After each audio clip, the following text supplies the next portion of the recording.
नमस्कार दोस्तों, आप देख रहे हैं दार्शनिक भारत लाइव। मैं अमरीश कुमार सिंह। आज इस वक्त हम कटैया बाबा के स्थान पर पुनः एक नए सत्य सनातन से संबंधित, धर्म ज्ञान से संबंधित बातों के चर्चा पे आए हुए हैं। और यहाँ पर इस दरबार में यहाँ के पीठाधीश्वर महंत राम सुंदर शरण जी महाराज के पावन सानिध्य में आचार्य पतंजलि शास्त्री के द्वारा जो आज विषय है वह है नवधा भक्ति, जिसके बारे में मीरा का नाम आता है, माँ सबरी का नाम आता है, जो भक्त वात्सल्य के रूप में जाने जाते हैं। ऐसी लागी लगन मीरा हो गई मगन, वो तो गली गली हरि गुण गाने लगी। तो वह जो अंतस की पुकार जब मनुष्य के जीवन में सच्ची भक्ति जागृत होता है, तब भी इस तरह के उद्गार बाहर आते हैं। तो आज आचार्य पतंजलि शास्त्री जी बतलाएंगे भक्ति के प्रकार, भक्ति के महत्व और नवधा भक्ति से संबंधित अपनी बातों को रखें। श्री राम राम रघुनंदन राम राम, श्री राम राम भरताग्रज राम, श्री राम राम कर कस राम राम, श्री राम राम शरण पव राम राम।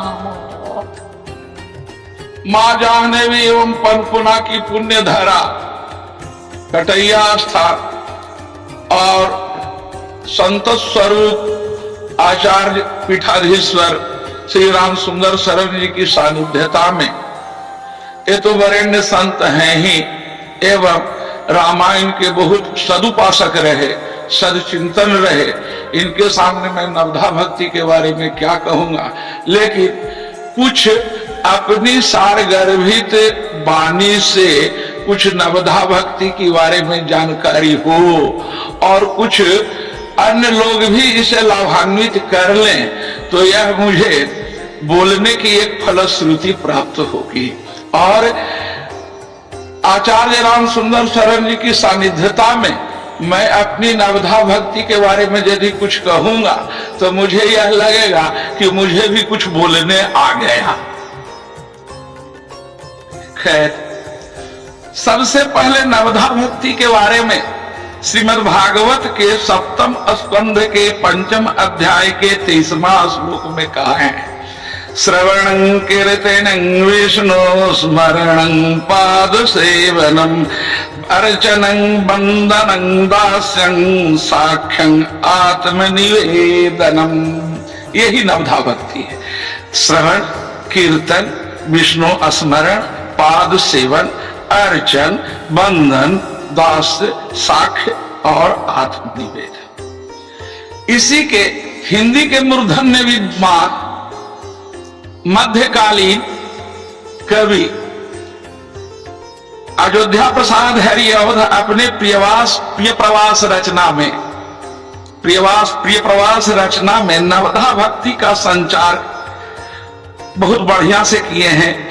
नवधा भक्ति संचार विधि लेख से होता है, विडंबना है विधि की बलियसी, विडंबना है विधि की बलियसी। नवधा भक्ति की भी प्राप्ति, नवधा भक्ति में एक भक्ति की भी प्राप्ति विधि की बलियसी इच्छा से होता है। बलियसी इच्छा किसको कहते हैं? तो बलियसी बलिवती इच्छा से होता है, वह स्मरण रूप इच्छा से होता है, अर्चन रूप इच्छा से होता है, साक्ष्य रूप इच्छा से होता है। उसी को कहे हैं भीतर में सर्ग में, हा भावी है परम प्रबला दैव इच्छा बलियसी। जैसे मीरा को लीजिए, दैवी कृपा से मीरा कलयुग की राधा रही, इस युग की राधा है। कौन? तो मीरा। और सबरी तो द्वापर युग के हैं, त्रेता युग के हैं। सबरी तो त्रेता युगीन हुई, तो सबरी पर तो राम की अहित की कृपा, मतंग ऋषि का प्रभाव और राम की अहित की कृपा, और उनके द्वारा राम के द्वारा नवधा भक्ति का प्रचारित होना, इसी बिंदु को भागवत का और भागवत से ही मध्यकालीन कवि अयोध्या प्रसाद सिंह हरिऔध ने कहा, श्रवण कीर्तन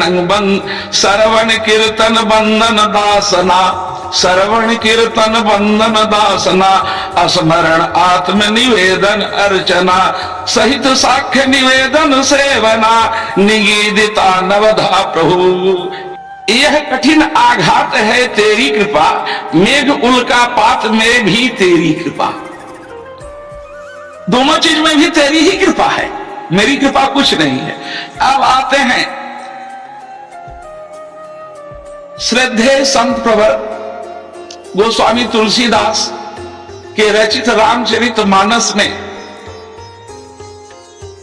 अरण्य कांड में जब भगवान सबरी के पास पहुंचते हैं तो भगवान प्रभु श्री राम सबरी की अनन्य भक्ति को देखते हुए 9 प्रकार की भक्ति को अपने शब्दों में वरेण्य संत, पूजनीय संत, वंदनीय संत, श्रद्धेय आचार्य प्रवर गोस्वामी तुलसीदास जी ने अपने रामचरित मानस के 30वें दोहा के ऊपर की चौपाई से सारगर्भित शब्दों में 2 चौपाई और 1 दोहे में नवधा भक्ति की स्पष्ट व्याख्या कर दी है, और चौपाई से ही नवधा भक्ति के अर्थ की जागृति हो जाती है। चौपाई से ही नवधा भक्ति के अर्थ की जागृति हो जाती है। कारण रामायण एक ऐसा ग्रंथ है कि प्रभु विष्णु की अक्षरावतार रूप के विग्रह में गोस्वामी तुलसीदास जी की ऐसी अयुक्ति की कृपा कटाक्ष से, ऐसी भाषा का प्रयोग से हम लोग उसमें अपने आप अर्थ की भावुकता, अर्थ की प्रांजलता और अर्थ के स्वच्छंदता में हम लोग बह जाते हैं। अब हम रामचरित मानस में सार गर्भित दोहे जो नवधा भक्ति के कहे, वह मैं कहना चाह रहा हूं। नवधा भगति कहूं तो ही पाही, सावधान सुनु धरु मन माई।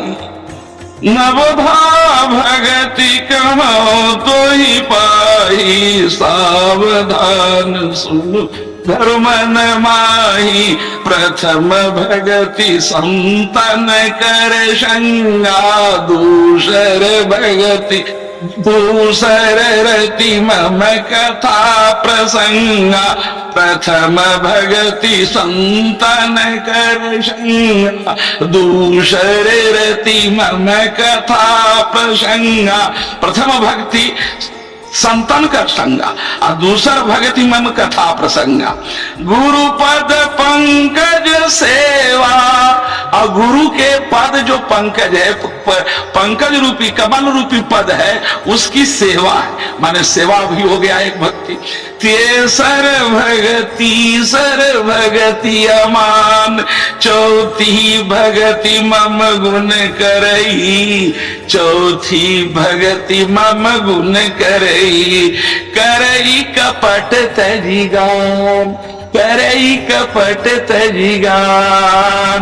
गुरुपद पंकज सेवा, तेसर भगति अमान।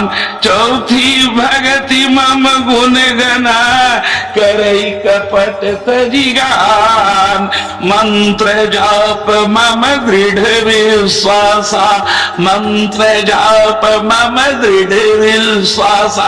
राम राम राम रूपी जो मंत्र है, उसके जप में मुझे दृढ़ विश्वास है। पंचम भजन जो वेद प्रकाशा, पंचम भजन जो वेद प्रकाशा।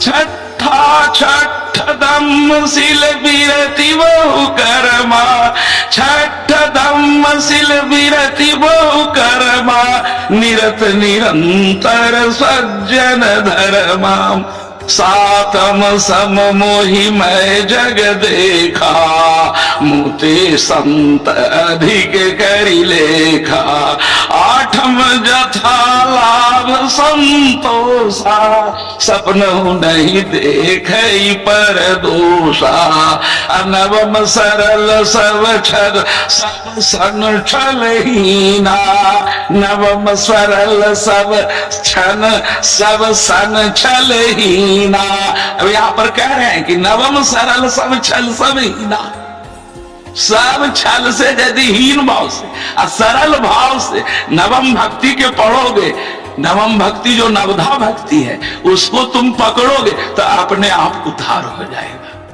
लेकिन सरल बनना पड़ेगा। मैं बराबर कहता हूं कि मनुष्य में सरल जो बनो और सीधा बनो, भगवान की अहैतुकी कृपा होगी। स्वप्न में भी तुम दौड़ते रहोगे, सोते में भी दौड़ते रहो, यही सीधा शब्द का। मम भरोसे ही रखन दीना नवमहु एक तीन कर नवमहु एको जिनके होई नारी चरा नारी पुरुष सचराचर कोई नारी पुरुष सचराचर कोई सोई अतिशय प्रिय भामिनी मोरे सकल प्रकार भगति दृढ़ थोरे। यही नवधा भक्ति की जब जागरण आती है, एक भक्ति और दो भक्ति स्मरण पाद सेवन अर्चन साख निवेदन में इत्यादि जो नवधा भक्ति है उसमें दो भक्ति की प्रगाढ़ता आ जाती है। वह प्रगाढ़ता कब आएगा, वह प्रगाढ़ता कब आएगा, वह शरणागत से आएगा। तो शरणागत का भी जो क्या भाव है उसमें गोस्वामी जी के शब्दों में और भगवतकार के शब्दों में, गीता के भी शब्दों में मैं कुछ उपस्थापित करने का। शरणागति आनुकूल्यस्य संकल्प प्रतीकालस्य वर्णनम रक्षेत इति विश्वासो गोवित्रोत्वं गोप्तृत्वं वर्णनं तथा आत्मनिक्षेप्य कारणं खंडविधा शरणागति। शरणागति 6 प्रकार के, भगवान तथा जीवों के प्रति सदा अनुकूलता का भाव रखना, श्री लक्ष्मी एवं नारायण भगवत स्वरूप के आत्मनिवेदन चिंतन पूर्वक अन्य जीवों के विषय में प्रकुलता का भावना का पूर्ण रूप से कर, भगवान मेरी रक्षा अवश्य करे, इस प्रकार महाविश्वास रख। चौथा, श्री भगवान ही मेरे आत्मरक्षक है। पांचवा, श्री भगवान के चरणों में आत्मसमर्पण और श्री भगवान के चरणों में हमेशा दीन बने रहे। इसी प्रकार महर्षि वज्रवंत कृष्ण व्यास ने दुर्गा सप्तशती मार्कंडे पुराण में कहे हैं कि शरणागत दीनार्थ परित्राण परायणे सर्वसारथी हरे देवी नारायणी नमोस्तुते। श्रद्धे गोस्वामी तुलसीदास जी के अनुसार शरण गए प्रभु राखियो, शरण गए प्रभु राखियो सब अपराध विचार, शरण गए प्रभु राखियो सब अपराध विचार। पुनः कोई कभी और कहे, जाग उठ तत्काल हरि चरणों के चित में जोड़ दे, जाग उठ तत्काल हरि चरणों के चित में जोड़ दे, यही ध्यान भक्ति हो गई। गीता के अष्टादश अध्याय के 62वां, गीता के अष्टादश अध्याय के 62वां, त्वमेव शरणं गच्छ सर्वभावेन भारत त्वत्प्रसाद परां शांति स्थानं प्राप्यसि शाश्वतम्। हे अर्जुन, शरीर मन वाणी से उन्हीं के शरणागत हो जाओ, उनके अनुग्रह से तुम परम शक्ति, इसलिए तुम परम शक्ति प्रदान और नित्य स्थान प्राप्त कर सकते। महर्षि रामकृष्ण देव रामकृष्ण परमहंस जी दक्षिणेश्वर काली के संस्थापक और एक बंगाली संत, बहुत अच्छे उद्भव संत, भारत में उनकी अपूर्व स्थान है ना। तो उन्होंने कहा है कि शरणागति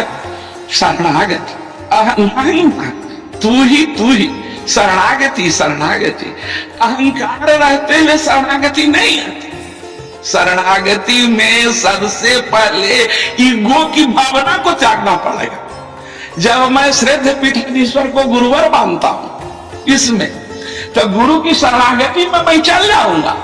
तो गुरु जो आज्ञा का पालन, आज्ञा देंगे, जो आदेश देंगे, तो हमको औकात नहीं है कि इनकी बात को मैं टालूं। यदि मैं टाल रहा हूं तो यह मेरी अहंता है, यह मेरी अहंता है। यह बोधगम्यता शिष्य की पहचान नहीं है। शिष्य की पहचान है कि गुरु की आज्ञा को, गुरु के आदेश को अनुशासित ढंग से यदि पालन करे। इसलिए तो कहा है जीव अहंकार की माया है। यदि तुम अहंकार करते हो तो माया से ग्रसित हो जाओगे, भगवत गति शरणागति तुमको नहीं मिलेगी। फिर गीता में भगवान कहते हैं कि मन मना मद भक्तो मद्याजी मांग नमस्कुरु, मन मना मद भक्तो मद्याजी मांग नमस्कुरु, महामयी वैशसी सत्यंते प्रतिजाने प्रियोसी में। तुम मुझ में हृदय अर्पण करो। सबसे पहले भगवान कहते हैं कि तुम मुझ में हृदय अर्पण करो, मेरे भक्त हो जाओ, मेरी पूजा करो। आगे में नवधा भक्ति अर्चना, मेरी पूजा करो और मुझे नमस्कार करो। मैं सत्य प्रतिज्ञा करके कहता हूं कि इससे मेरे प्रसाद लब्ध ज्ञान के द्वारा मुझे प्राप्त हो जाओगे। फिर कहते हैं भगवान गीते में कि सर्वधर्माण परित्यज्य, भगवान गीते में कहते हैं कि सर्वधर्माण परित्यज्य मामेकं शरणं व्रज, अहं त्वां सर्व पापेभ्यो मोक्षयिष्यामि मा शुच। ईश्वरः सर्वभूतानां हृदयेर्जुन तिष्ठति, भ्रामेण सर्वभूतानि जंत्रारूढ़ानि माया। हे अर्जुन, अंतर्यामी ईश्वर सभी जीवों की हृदय में चैतन्य रूप से अधिष्ठित रहकर अघटन घटन पटिय, जो घटना घटी ही नहीं, ऐसे भाव लेकर भी तुम समझोगे। इसी माया शक्ति के द्वारा यंत्रस्थित पुत्तिलिका की तरह इन्हें परिचालित कर रहे हैं। फिर गीता में कहते हैं भगवान चेतसा सर्व कर्माणि मयि सन्न्यस्य मत्पर, बुद्धि योगमुपाश्रित्य मच्चित्तं सततं भव। विवेक बुद्धि द्वारा कर्म मुझ में अर्पण करके मत परायण होकर व्यवसायत्मक बुद्धि योग आश्रय कर सर्वदा अनन्य शरणागत होकर मुझ में निविष्ट चित्त हो जाओ। इसी तरह भगवत स्वरूप भगवती के वरद पुत्र श्री राम कृष्ण परमहंस जी ने कहे मनुष्य में क्या शक्ति है, यहाँ भगवान स्वयं ही है। मनुष्य में क्या शक्ति है, यहाँ भगवान स्वयं ही है। जैसे प्रभु राम का दरबार, पीठाधीश्वर का संस्कार,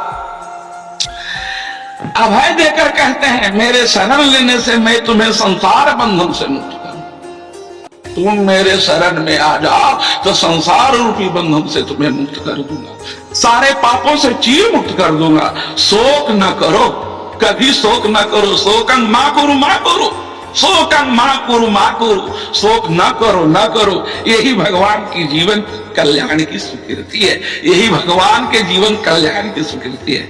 भगवान के ऊपर रहने से न दुखे न गुरिणा भी विचार लेते, इस अवस्था में स्थित हो जाता है।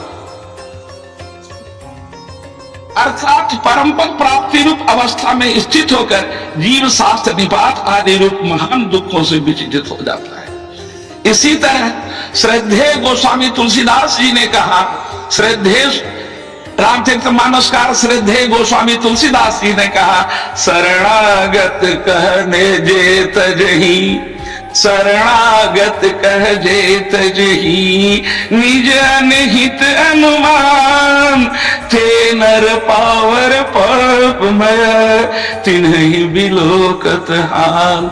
श्रवण सुजस सुनियायो प्रभु भंजन भववीर, त्राहि त्राहि आरती हरन शरण सुखद रघुवीर। जो नर होई चराचर द्रोही, उन्हीं के शब्दों में, श्रद्धेय गोस्वामी जी के शब्दों में, जो नर होई चराचर द्रोही, आभय शरण आभय समय सभय शरण तजि मोहि, आभय शरण तजि मोहि। इसी को आचार्य कबीर ने कहे, इसी को आचार्य कबीर ने कहे कि इच्छा करी भव सागरे बोहित राम आधार, कहीं कबीर हरि शरण गहु गोरुख करु विचितार। महर्षि व्यास विरचित श्रीमद् भागवत के सप्तम स्कंध के 9वें अध्याय के 37वां श्लोक है। प्रायेण देव मुनय स्विमुक्त कावा, प्रायेण देव मुनय स्विमुक्त का मान है तान विहाय कृपणान विमुच्य को नान्यं तदस शरणं प्रमतोनुपस। हे मुनि जनपराया, अपनी मुक्ति की इच्छा से एकांत में धारण कर मौन व्रत धारण कर लेते हैं, वे दूसरे हित में तत्पर नहीं होते। मुझे गरीबों को छोड़कर और उसे ही मुक्त होने की इच्छा नहीं, और संसार में भटकने वाले लोगों के लिए आपके सिवा उद्धार करने वाला कोई नहीं है। हरि शरणम हरि शरणम हरि शरणम हरि शरणम। बंधुओं, अभी अभी जो आपने आचार्य पतंजलि शास्त्री जी का नवधा भक्ति से संबंधित व्याख्यान को सुना, तो इस संसार में जन्म लेने वाला प्रत्येक प्राणी, वह स्त्री हो या पुरुष, जब तक वह जन्म लेता है और जब तक इस जीवन में समर्पण को नहीं समझता, भक्ति को नहीं समझता, तब तक वह इस धरती पर आते रहता है, जाते रहता है। और यह आने जाने की प्रक्रिया में हमारे शास्त्रों में देश के दार्शनिकों ने बतलाया है कि जो 84 लाख योनियां हैं, उसी योनियों में भ्रमण करते रहता है। लेकिन जैसे ही मनुष्य तन पा करके मनुष्य अपने जीवन में भक्ति को समझता है, भक्ति को प्राप्त करता है, वैसे हम उसको मोक्ष की प्राप्ति हो जाती है। फिर मिलते हैं इसी तरह से अगले नए एपिसोड के साथ। जय श्री राम।